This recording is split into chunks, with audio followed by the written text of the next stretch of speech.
Murder is an art, and as such, the privilege of committing it should be reserved for those few who are really superior individuals. And the victims, inferior beings whose lives are unimportant anyway. Obviously. You aren't planning to do away with a few inferiors by any chance?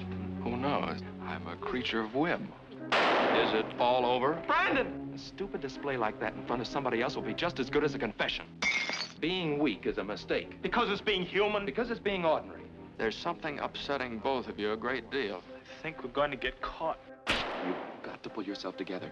It's odd the way one can pyramid simple facts into wild fantasies, isn't it? Good and evil, right and wrong were invented for the ordinary average man, the inferior man, because he needs them. This party will be the most exciting ever given. Oh, no.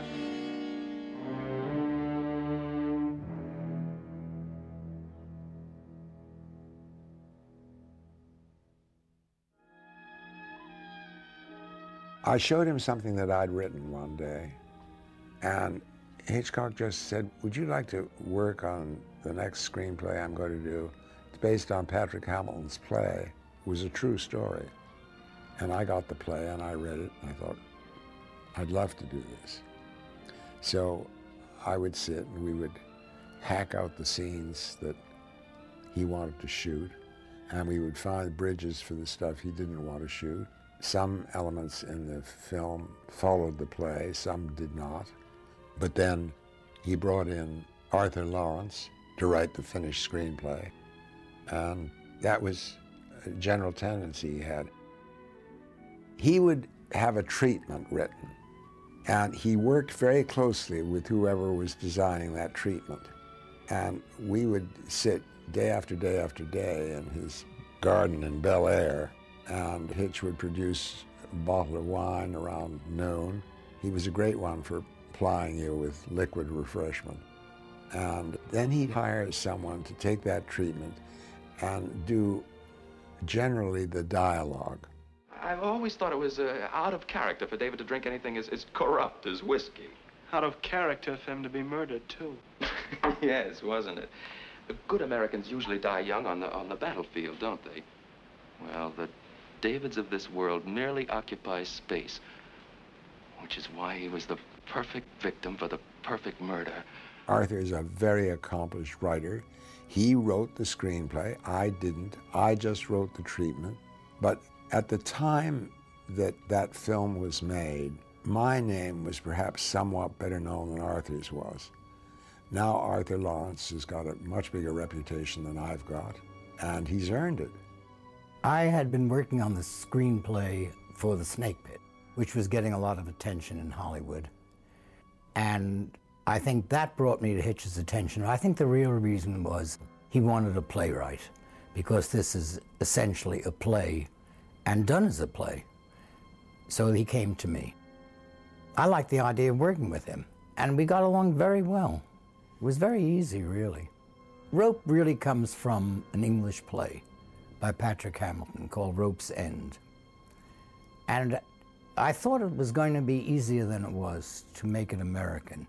The trouble was when you translated the English dialogue, it became very homosexual, unintentionally. And also the class system. It's very different in England than here. So it called for more changes than I anticipated. Don't. We've got to see if there's I know. But not just yet. Let's stay this way for a minute. What was curious to me was Rope is obviously about homosexuals. The word was never mentioned. Not by Hitch, not by anybody at Warner's where it was filmed. It was referred to as it. They were going to do a picture about it, and the actors were it. You frightened me. You always have. From that very first day in prep school. Part of your charm, I suppose. The picture was much more successful in Europe because I suppose in Europe they were used to it, and we weren't here. And they didn't deny, but they never discussed that it was based on the Loeb Leopold case. They ignored it. I couldn't understand that.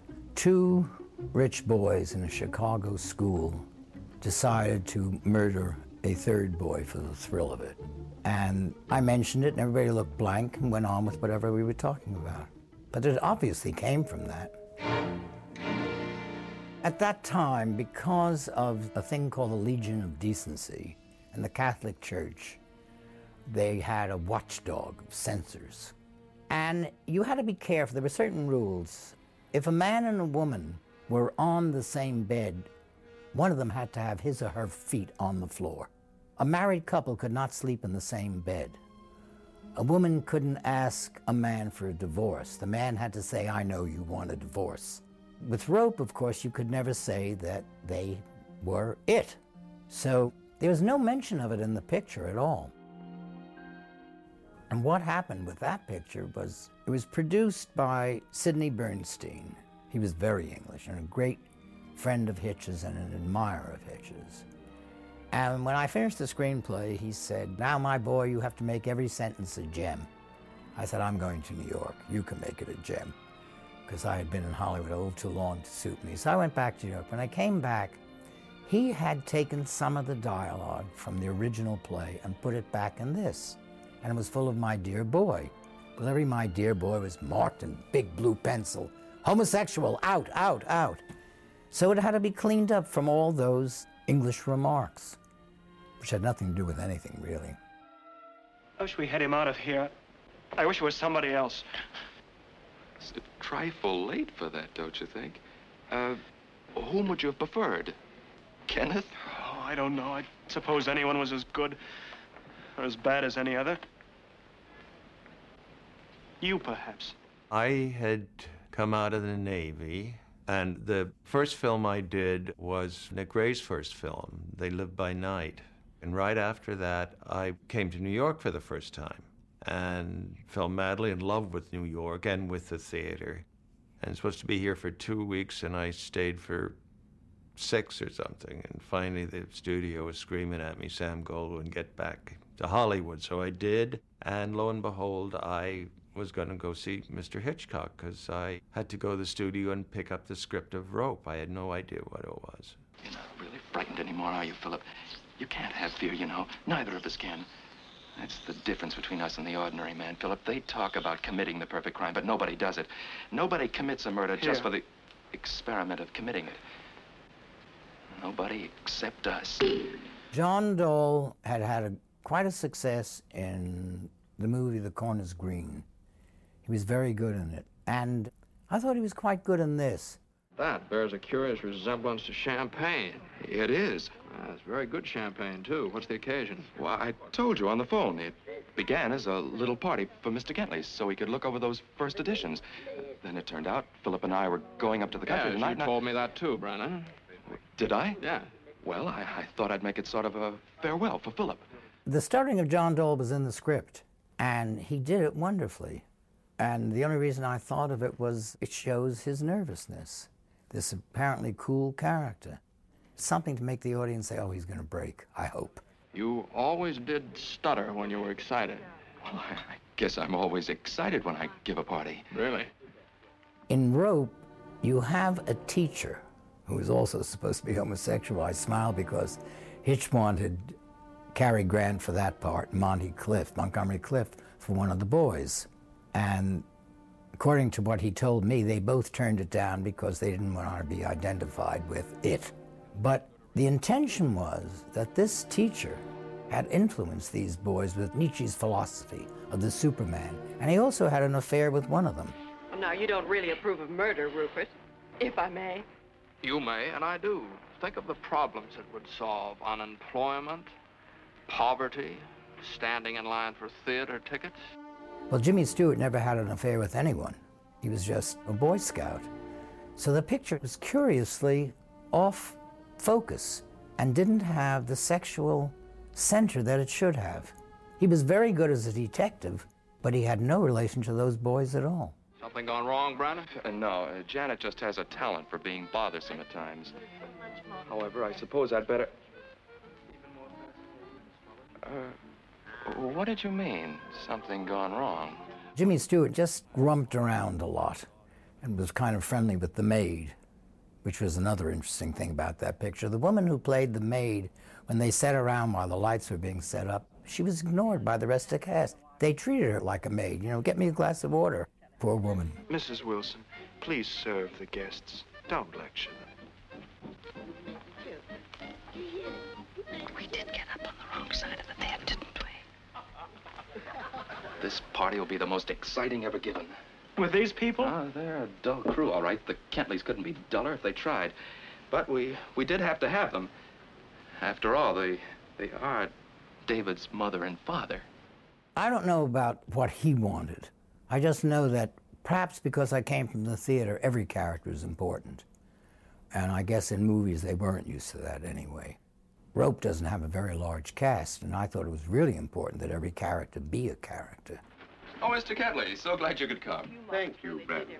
Mrs. Kentley isn't well, so I took the liberty of bringing my sister-in-law, Mrs. Atwater. She's been staying with us. Oh, delighted to have you, Mrs. Atwater. Delighted to come, dear boy. What was curious to me was Rope is supposedly American and has 2 English in it. And I think a brilliant performance in the picture is given by Cedric Hardwicke, who's English. Constance Collier, she was a marvelous, marvelous actress. And she had a lady with her secretary, which I called her Nanny, named Phyllis, and she'd be always calling Phyllis, Phyllis, Phyllis, she'd be yelling all the time. So we all started yelling, Phyllis, Phyllis. But she and Sir Cedric were really the peppy ones on the set. They had a great time together. They just laughed and carried on and, you know, enjoyed themselves. Do you know, I think I like Mason as much as Errol Flynn. I'll take Cary Grant myself. Oh, so will I. Capricorn, the goat, he leaps divine. So much, Yes. Absolutely. Oh, he was thrilling in that new thing with Bergman. What is it called now? The something of the something. No, that was the other one. This was just plain something. I really don't remember whether she was referring to Notorious or anything with that dialogue about going to the movies. I just wanted that character to be vague and not be able to remember much of anything. I must say I've had a perfectly dreadful time getting tickets for that new musical. What's it called? You know. The something with what's her name? Actually, Constance Collier had written a play with Ivan Novello, who was a very close friend of my parents, which my father then made into a movie called Downhill, which was a big flop. How's Mrs. Kentley? As usual, it's a cold this time. I hope David arrives soon. She wants him to call her. David's her only child, Mr. Kentley. Well, he's my only child, too, but I'm willing to let him grow up. I try to put things in like with the mother of the dead boy, not have her, but have him be a mother's boy. She's frantic. I better talk to her. She hung up. She began to cry so badly. Oh, Henry, I'm worried. We were spared seeing her because that gets really tiresome. I try to make a character for this dead boy whom you supposedly never saw. Of course, Hitch crossed me up because he shot the scene of the actual murder and inserted it into the picture. I think he did it because he had a failure of nerve. I thought the suspense would be, is there or is there not a body in that chest? Well, here he eliminated that. Once you see it, you know they're murderers and you know they're going to get caught.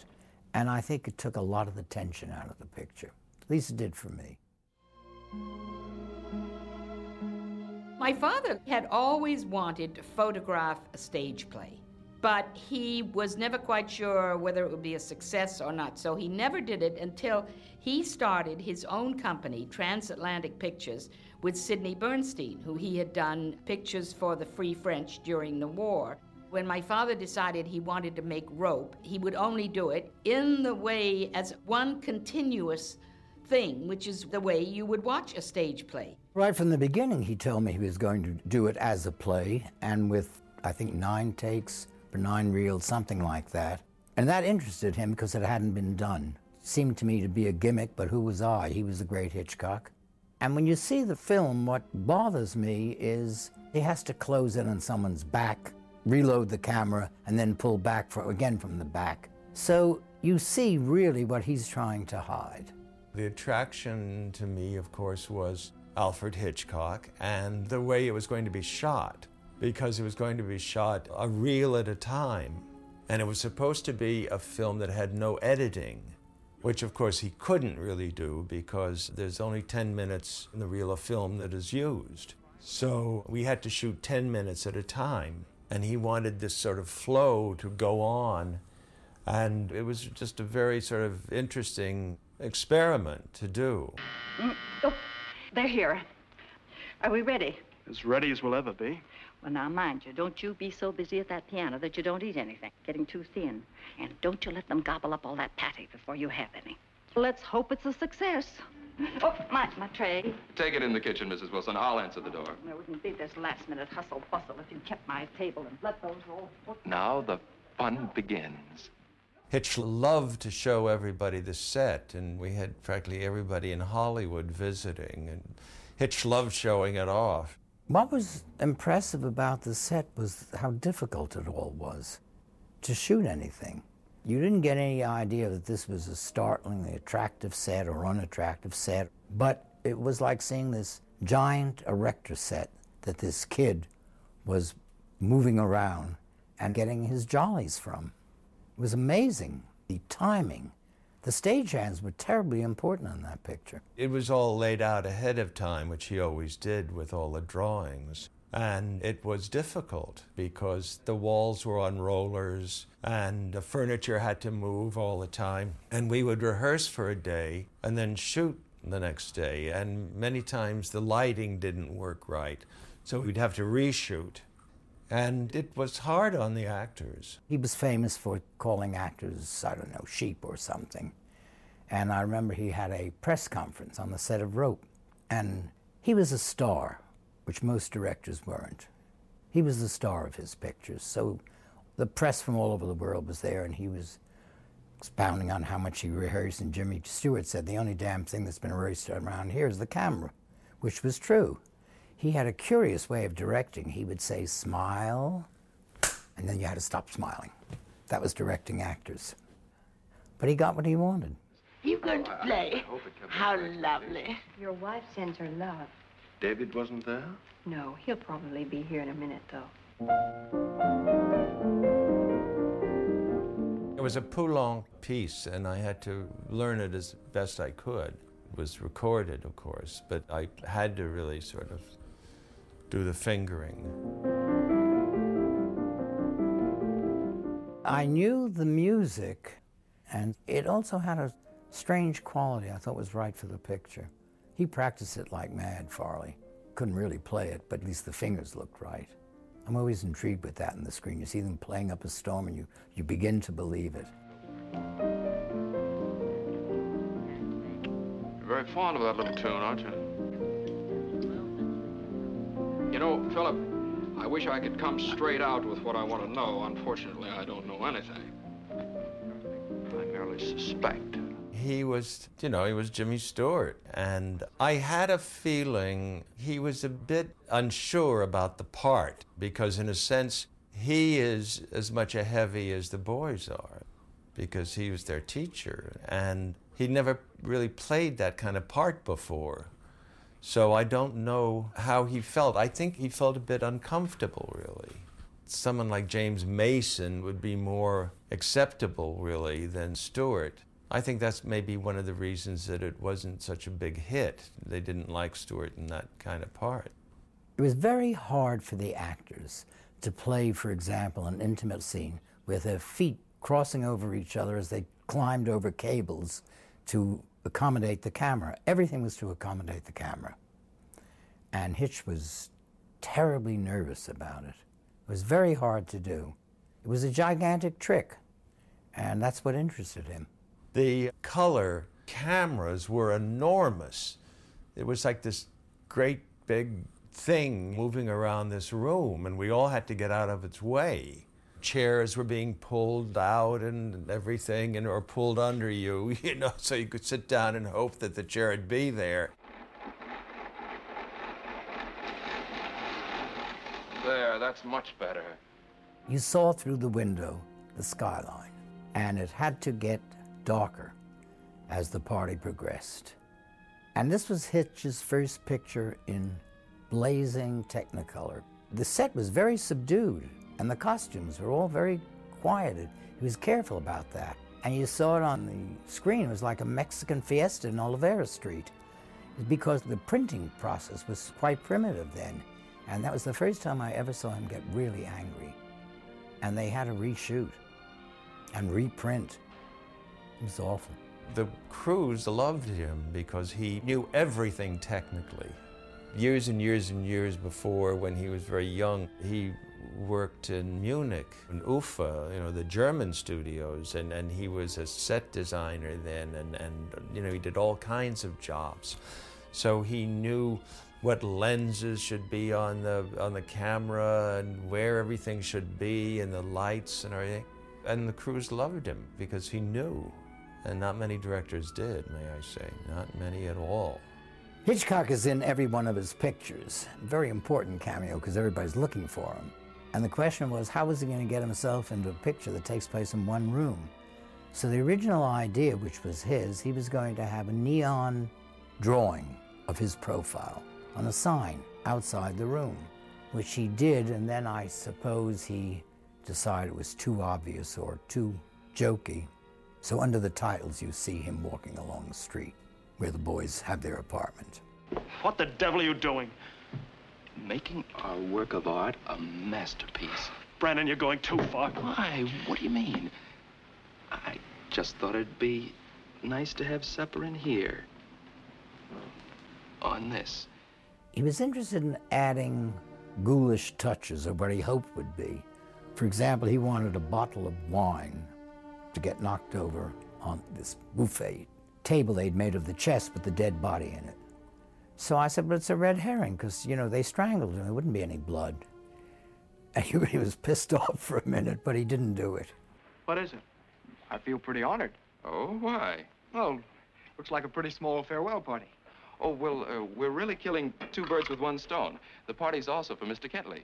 I tried to do verbally what Hitch wanted to do visually, which is to inject words or word pictures that would make the audience aware of a double meaning to almost everything that was going on.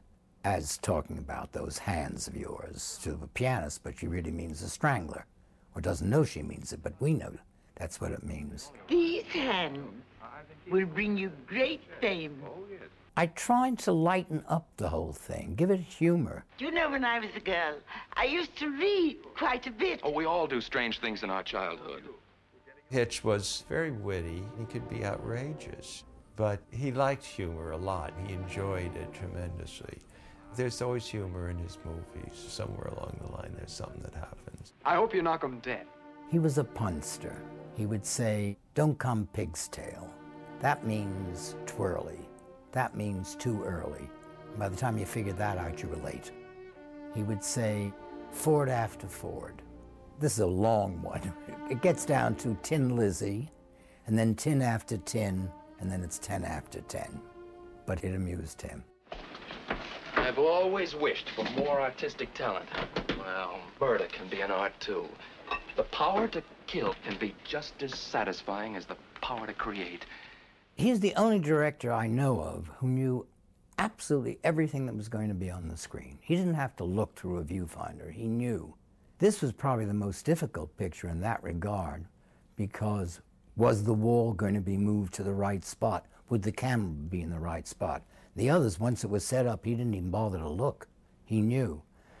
And he was great at telling a story through the camera, as that sequence with taking the food off the chest. The idea of eating off a coffin, which is what they were doing, that's funny and ghoulish and macabre, and it was a wonderful idea. But he takes it up a step higher, because as the food is removed from the top of the chest, which is a coffin, you suddenly think, what's going to happen when the maid takes off the last food, the tablecloth, and has to open the bloody chest to put the books back in? And that he does beautifully and so quietly. You don't realize you're in danger till suddenly you, the audience, are. You think, oh my God, we're going to see. Again, from my viewpoint, having seen in the beginning, it was no surprise. But I think it would have been even more of a surprise if, oh yes, let's open it, let's find out. But we knew already. That's all right, Mrs. Wilson. You can put the books back when you come in to clean in the morning. Atwater. I'll get your hat, Certainly. Mr. Cadell. Mrs. Atwater, thank you so much for coming. Thank you for letting me come. I'm so sorry we have to leave. Goodbye. Good night. Goodbye. Thanks once more. That's not yours. Johnny about it. I'm very sorry we had to spoil it. You couldn't possibly spoil it, Mr. Kentley. That is filmed so brilliantly. You think they're going to get away with it. And then comes that hat thing, and it's done wonderfully. He was just brilliant at that. It's a twist because it's entirely believable. It isn't a fake thing. People do that. They put on the wrong hat. Good night, Mr. Cadell. Oh, you going too? Yes. Yes, I must. Good night. Good night. Brandon, it's Rupert. What? He wants to come up. He says he left a cigarette case here. He wants to come up. Well, let him come. Stewart was in part responsible for the murder. He had taught these boys that philosophy.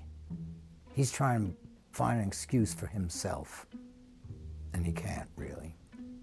So what it comes down to is the detective explaining, you left the glove at the scene and there was a drop of blood and that sort of thing. Otherwise, it was straightforward acting. It works. Suppose you or I, how would you get David out of the way? Now, you're much better at this sort of thing than I am. No, but what would you do if you or I? I wanted to have more fun between the two fellows, and there wasn't room for it, let's put it that way. I didn't want to show them obsessed with murder and all that. After all, if they wanted to do murder for kicks, they must get some pleasure out of it, but let's see the pleasure. I suppose they were afraid if you showed the pleasure, you would hate them. I don't know, I thought it would make them more interesting, but anyway, it's not in. There's something upsetting both of you a great deal, something that, Excuse me, sir. They had dailies, except here you saw a reel. And finally the whole thing was put together. It was easier to put together than most pictures because they didn't have to do any cutting. It was already cut. He knew just where he was going to cut, why he was going to cut, and in the case of Rope, why he was not going to cut. Instead of it being a film is put together, cut, cut, cut, piece, piece, piece. I don't know how many pieces went into Rope, but I swear that it seemed like not more than a dozen.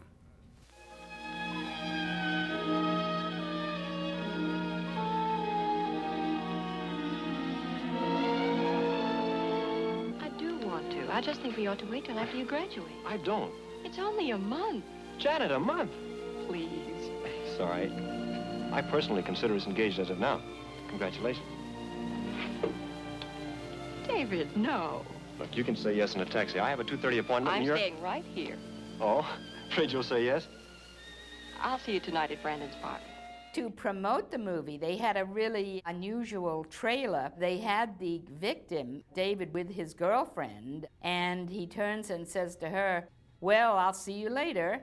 And then a voice comes over and says, but he never did see her later, and she never saw him. So it was a good trailer. that's the last time she ever saw him alive. And that's the last time you'll ever see him alive.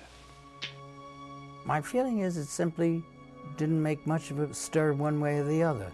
The culture at that time was trying to deny that homosexuality even existed. And here they had well-known Hollywood players involved in it. So they didn't want to see what was there. So the best thing, well, let's not talk about this picture about it. I think that was sort of the general reaction.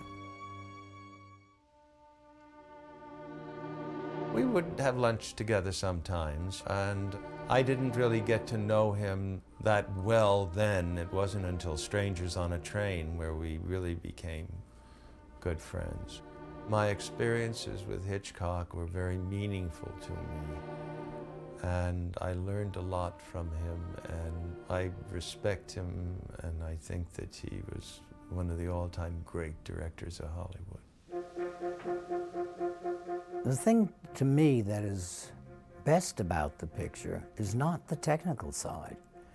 That may be called ahead of its time, but it was never used again. The technical side of Rope doesn't interest me or disinterest me. What is extraordinary about it is its treatment of homosexuality. I mean, today, it still is one of the most sophisticated movies ever made on that subject. Probably treats them more as people than anybody else has. Hitchcock certainly knew that, and it certainly attracted him. And what he liked was not that they were homosexual, but they were homosexual murderers. If they were just murderers, he wouldn't have been interested. If they were just homosexual, he wouldn't be interested. You had to have another little twist to it, and that he liked. And he loved the idea of the party, of celebrating a murder with food on the coffin, which is a great idea. We all worked very hard, and it was fun, too. We knew we were doing something different that we probably would never, ever do again, which we never have. I'm flattered to be thought of as a professional colleague of Hitchcock's, but I guess I was. It was an uneven partnership in which he was the major contributor, and we maintained a relationship right up until the day he died. When I first saw the movie, I really liked it. I thought it was a good movie. I liked the humor that they were able to bring in it. I think the movie is important today because it's so different. Not only is it different from anything my father did, but it's different from anything that was going on in those days. And I think the things that you remember about that movie is the setting sun outside the window of the apartment, and things like that that you're not conscious of while you're watching the movie. But if you go back and see it a second time, it's really exciting. Go ahead and look. I hope you like what you see.